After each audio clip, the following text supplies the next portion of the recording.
বন্ধুরা এখানে দেখেন কিছু আইটেমের প্রাইস দেওয়া আছে এবং অবলিক দিয়ে পিস দেওয়া আছে এবং এই জায়গাটায় কিছু আইটেমের কোয়ান্টিটি দেওয়া আছে। এখন এই পিস এবং এই কোয়ান্টিটি এই সহ যখন আমরা গুণ করতে যাব, যদি আমরা এখানে ইকুয়াল দিয়ে এইটা ইনটু এইটা এই দুই ঘর দিই, তাহলে এখানে দেখেন ভ্যালুটা ইরোর আসে। সো এই ইরোর থেকে আমাদের গুণফলটা কীভাবে নিয়ে আসবো, চলুন সেই জিনিসটাই আজকে আমরা দেখি।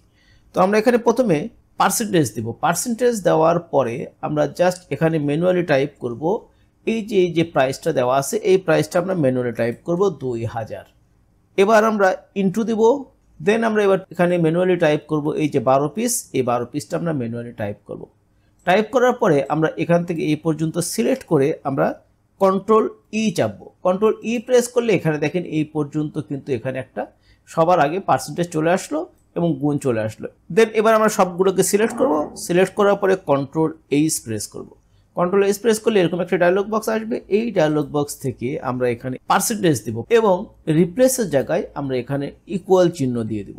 দিয়ে আমরা রিপ্লেস অল দিব, দিয়ে ওকে দিব, দেন ক্লোজ দিব। দেখেন এখানে ম্যাজিকটা দেখেন যে এই জায়গাটায় গুণফল কিন্তু এখানে হয়ে গেল। তো শিখে গেলেন সুন্দর একটা ট্রিক্স। বন্ধুরা এখানে দেখেন কিছু নেম এবং আইডি একসাথে দেওয়া আছে।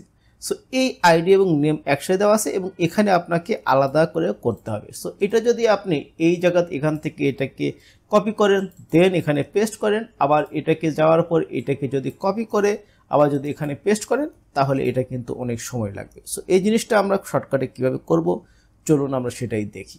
তো সেজন্য আমরা প্রথম একটা এভাবে আমরা লিখে নেব যে এই যেখানে যে আইডিটা আছে সেই আইডিটা এখানে লিখব এবং এখানে যে নেমটা আছে সেই নেমটা এখানে লিখে নিব।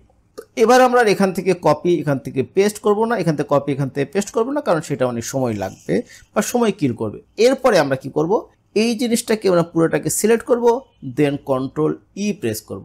দেখেন এখানে কিন্তু ফ্ল্যাশ ফিল হয়ে গেল। আবার এই জিনিসটা পুরোটাকে সিলেক্ট করব, দেন কন্ট্রোল ই প্রেস করব। তাহলে এখানে দেখেন সবগুলোর নাম চলে আসলো। এই যে এখানে আইডি থেকে আইডি আলাদা হয়ে গেল, নাম আলাদা হয়ে গেল। সো এরকম বারবার পেস্ট না করে আমরা কিন্তু ইচ্ছা করলে কন্ট্রোল ই দিয়ে এই কাজটা সহজেই করতে পারি।